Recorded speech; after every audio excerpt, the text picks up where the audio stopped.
سے تیسرا مرحلہ فکر ہے، جہاں مختلف شعبۂ حیات کی نمائندگی کرنے والے حسینی صفات مومنین کی ایک تعداد ہے جو دور و دراز سے اور غالباً اکبر پور اور اطراف و جوانب میں نئی اور پرانی بستیوں کی نمائندگی مسلسل ہے۔ اور الحمدللہ ایام ازاں میں اللہ نے یہ ہمیں توفیق بخشی ہے کہ ہم اپنی نسلوں کو لے کر فرش ازاں تک آئے ہیں، اور اس دور میں اس فرش ازاں تک آنا ہمارے ہی تحفظ کا سب سے بڑا ذریعہ ہے۔ میں نے 2003-2004 میں نارتھ امریکہ کے علاقوں میں جو مجالس پڑھی، مسلسل ایام ازاں میں 2 مہینے 8 دن،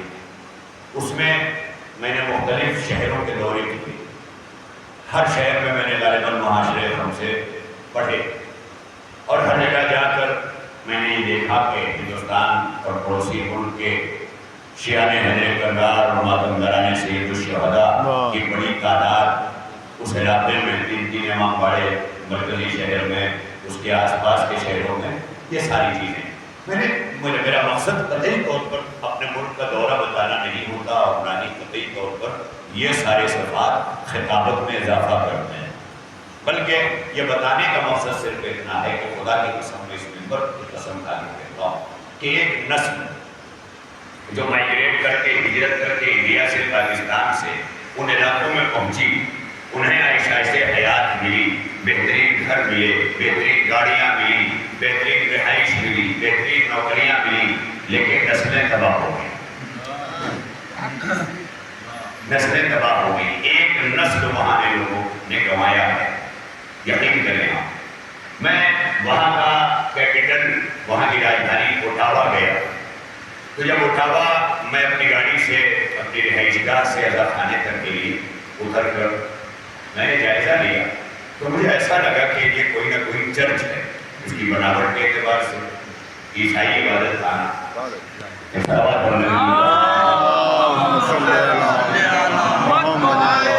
عیسائی عبادت خانہ،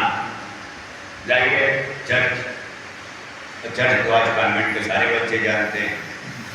کیونکہ کوئی کانوینٹ بغیر چرچ کے نہیں ہے، یا سبھی جانتے ہیں۔ تو چرچ کیسا دکھائی دیا، اندر گیا،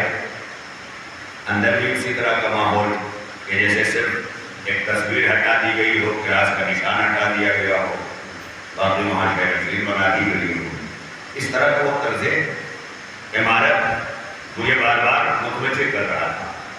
تو مجلس کے بعد میں نے وہاں کے ذمہ داروں سے چائے کے دوران سوال کیا کہ مجھے ایسا لگتا ہے جیسے یہ چرچ ہے، ان کا مولانا بے شک یہ چرچ ہے، ہم نے اسے خریدا ہے، بند پڑا ہوا تھا، یعنی یہ قوم جب اپنی عبادت گاہ سے دور ہوئی تو عبادت گاہیں بیچنے کے قابل ہوئی، اس سے ایک اندازہ یہ بھی لگتا ہے۔ دوسرا، میں نے ان سے سوال کیا کہ یہ ہم بنا بھی سکتے تھے، سیلیبریشن اس کے تمام چیزیں، پروسیجرز بہت لمبے ہو جاتے، یہاں فقط ریلیجن بدلنا ہے، باقی ایک سینٹر موجود ہے، اب یہ اسلامک سینٹر ہے، کہا ہم نے اسے آنن فانن بنایا۔ ہم نے کہا کیوں؟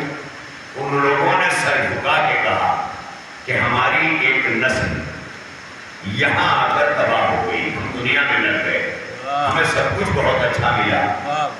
لیکن حسین کا عزا خانہ نہیں ملا، فرش عزا نہیں ملی۔ پھر ہم نے بہت غور و خوض کرنے کے بعد یہ سوچا